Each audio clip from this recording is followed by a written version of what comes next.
Hi, welcome back to iTel Kitchen. Thank you so much for joining me. So I like to get started by greasing and flouring my baking pan, set it aside out of the way, and then move on to mashing together 5 ripe bananas. At this stage, you want to make sure that your bananas are mashed out really well at this point, no lumps. And then we can move on to adding in the rest of the ingredients. We start with the sugar and then some spices and flavorings, which are listed on the screen or in the description box where you can find the full recipe.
At this point, you don't want to whisk it out too much, not too much beating. You just want to gently incorporate all the ingredients.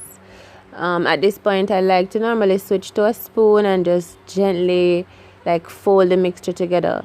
You notice how fluffy it got at that point, so that was just the reaction between the baking soda and the lemon juice, and that is what will give the bread a nice fluff to it. So don't whisk it out too much, right?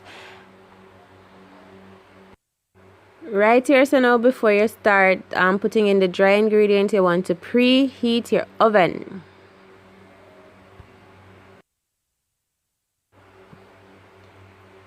After all the dry ingredients have been sifted into the wet ingredients, once again, we're gently just folding it in. Not too much work here.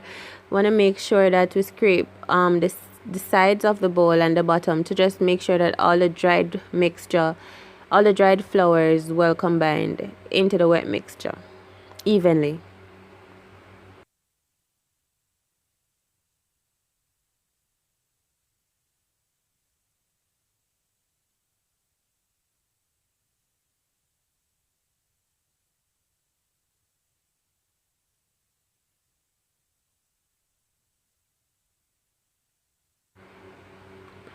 So at this point, the consistency is great, but if you want to add a little bit more liquid to it, you can add maybe up to a quarter cup of water or coconut milk and just keep slowly mixing it in.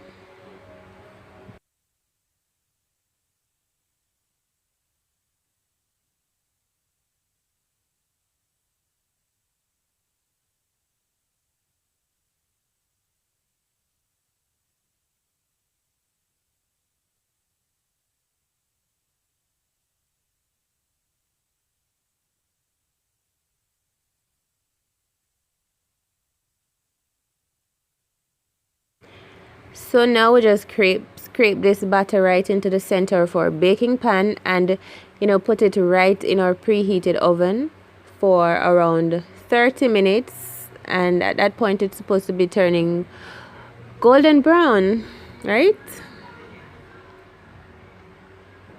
So after 30 minutes, this is what it looks like. It's baked.